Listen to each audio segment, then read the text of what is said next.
덕광의 문화기행. 오늘은 서산여행 네 번째의 시간으로 지난 계심사편에 이어서 이번에 갈 곳은 해미읍성입니다. 해미는 바다 해자에 아름다울 미자를 써 아름다운 바다라는 의미로 조선 태종 때 덕산에 있던 충청병마절도 사령이 해미로 옮겨오면서 성을 쌓기 시작하여 4년간의 공사 끝에 세종 3년에 완성합니다.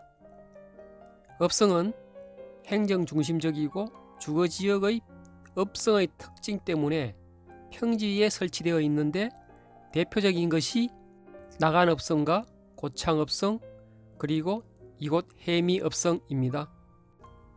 읍성은 조선 세종 때 외구의 침입에 대비하여 바닷가 연안 쪽으로 축조가 본격적으로 이루어지는 시기로 세종은 축성 신도를 반포하여 성을 쌓을 때 옹성, 치성, 해자를 설치하도록 하였습니다. 옹성은 성문을 보호하기 위하여 성문 앞에 설치한 시설물을 말하는데 철옹성이란 말이 여기서 유래되었죠.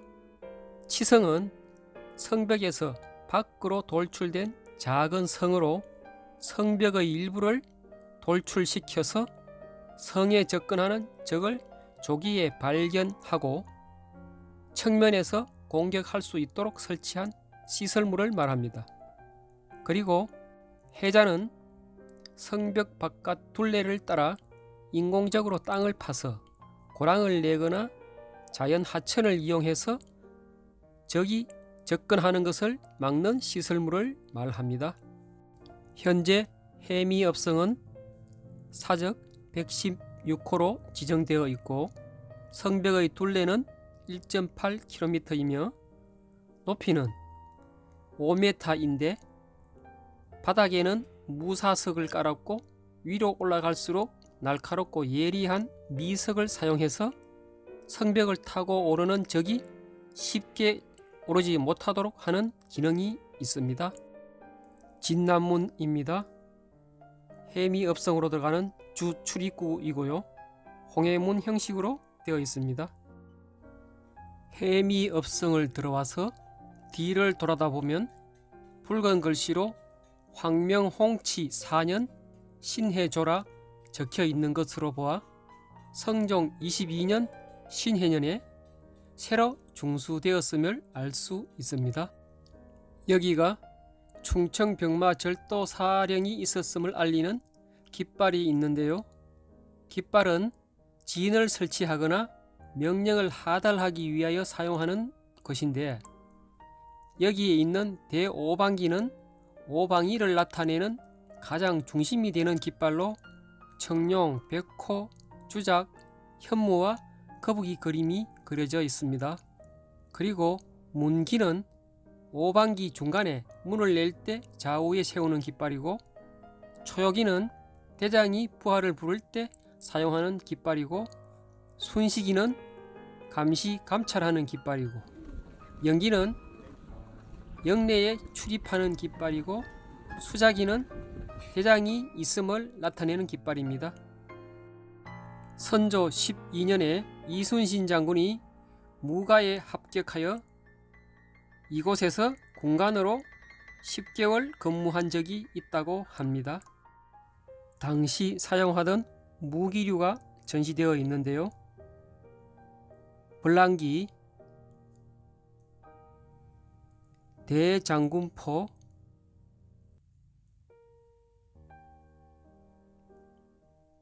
별대왕구, 화포,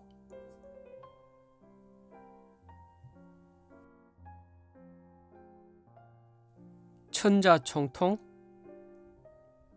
하살에 불을 붙여 한 번에 100발씩 날아가도록 만든 신기전기 화차, 수레 앞에 검을 꽂아 만든 무기인 검차, 투석기도 보이고요. 성을 공격할 때 사다리를 타고 올라갈 수 있도록 만든 무기인 운제입니다. 외란과 호란을 겪으면서 내륙 방어의 필요성을 인식한 조정은 병마절도 사령을 청주로 옮기고 이 자리에 해미현 관하가 이주하고 문무를 겸한 겸연장이 배치되었으며 오군령의 하나인 호서자영으로 명칭을 변경한 후 내포지방 12개의 군현의 군권을 장악하고 호서지방의 행정 중심지 역할을 하게 됩니다. 이 호서자영은 일제강점기인 1914년 해미현이 서산군에 통합되면서 업성은 폐지되었고 일제는 이 건물을 면사무소로 바꾸고 객사는 학교로 바꾸었으며 청어정은 신사로 만들어졌습니다. 해방 이후 1970년부터 고정을 거쳐 복원공사를 시작, 동헌, 객사, 내하를 복원하였습니다. 호서자영 산문을 통해 안으로 들어오면 동헌입니다. 동헌은 관하의 중심 건물로 현감 겸연장의 집무실로서 관할 지역의 일반 행정 업무와 재판 등이 행해지던 건물입니다. 현감 겸연장은 병무와 행정을 담당하였는데 민정에도 관여하여 토적이나 반란 세력을 토벌하는 토포사의 임무도 함께 수행하였습니다. 공무를 수행하는 모습을 잠시 보겠습니다. 앞으로 긴급한 사안은 신속히 대처하여 주민들의 피해가 나지 않도록 하고 호서자영 방어선이 뚫리지 않도록 긴장을 늦추었다. 해수를 보호하고 치안을 유지하는 것이 우리의 가장 중요한 임무임을 잊어서는 될 겁니다. 동헌과 연결되어 있는 내안은 지방 관하에 있던 안채로 관리와 가족들이 생활하는 관사로서 동헌이 고을의 공무를 수행하는 곳이라면 내안은 살림집이라 하겠습니다. 객사를 가려면 내아 건물 사방이 막혀 있어서 다시 동헌으로 나가서 호서자영문을 통해 우측으로 조금 가면 객사 건물이 나옵니다. 객사 건물입니다. 건물 중앙 정청에 걸패를 모시고 매월 초하루 보름에 관아의 관원들이 국왕에게 예를 올리는 향글 망배 의식이 행해지던 곳이며 좌우의 방에는 조정이나 상부에서 파견된 관원이나 기빈의 숙소로 사용되는 것이 객사입니다. 지금까지 해미업성의 군사적 행정적인 면을 살펴보았습니다마는 해미업성 하면 천주교 순교 성지로도 많이 알려져 있는데요. 그 이야기로 갑니다.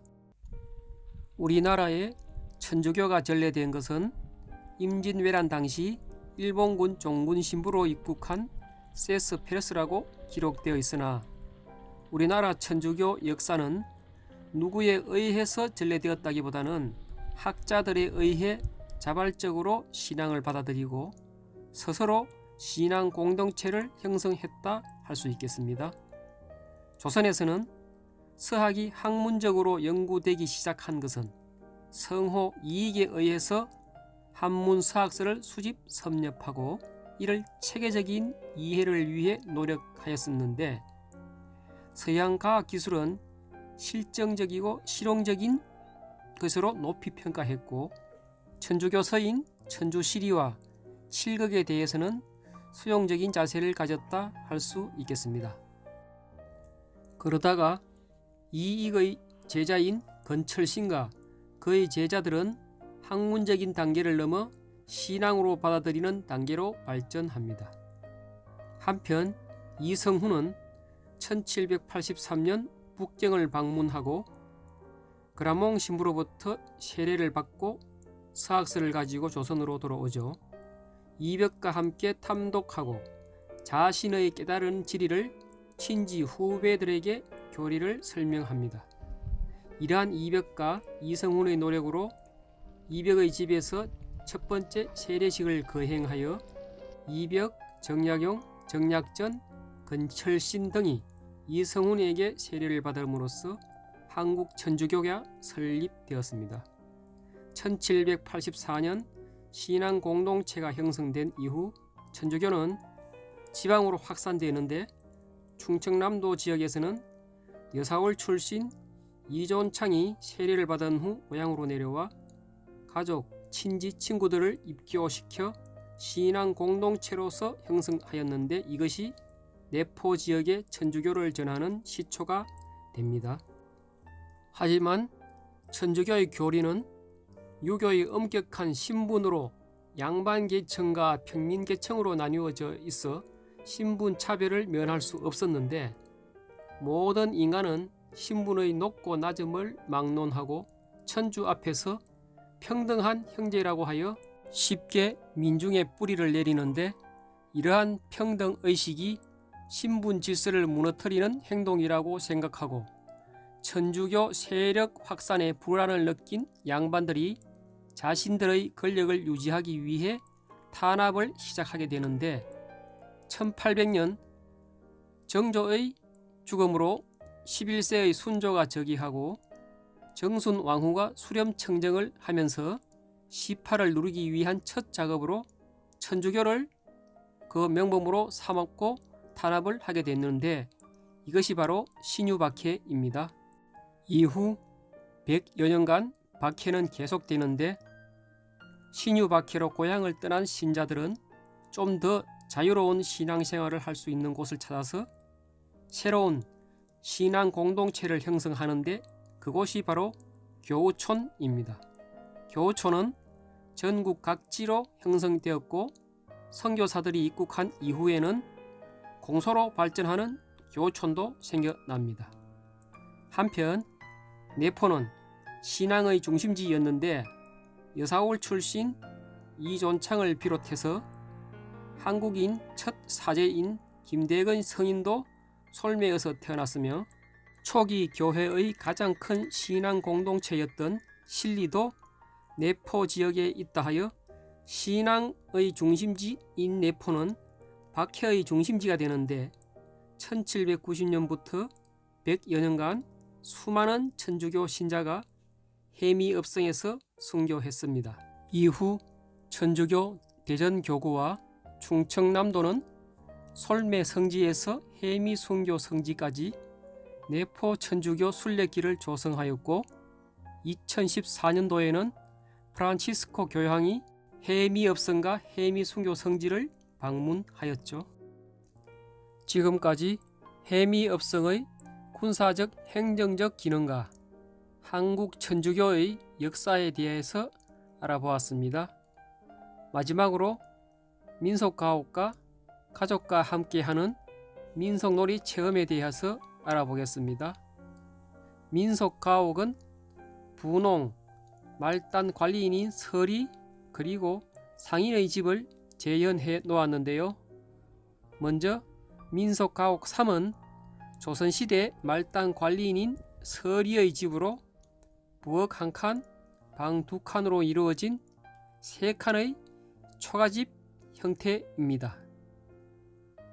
그리고 민속가옥 2는 상인의 집을 재현해 놓았는데요. 역시 부엌 1칸, 방 2칸으로 이루어져 있으며 여기에는 텃밭을 경작할 수 있는 공간이 따로 마련되어 있습니다. 민속놀이 체험장인데요. 여기에는 제기차기, 윷놀이, 투호, 굴렁쇠 굴리기, 연날리기 그리고 국궁 체험장이 마련되어 있어 가족과 함께 즐겁게 여가를 즐길 수 있는 해미읍성의 또 다른 휴식 공간입니다. 오늘도 카페에서 교황님이 드셨다는 마늘빵과 함께 차 한 잔으로 해미읍성에서의 여행을 마칩니다. 시청해 주셔서 감사합니다.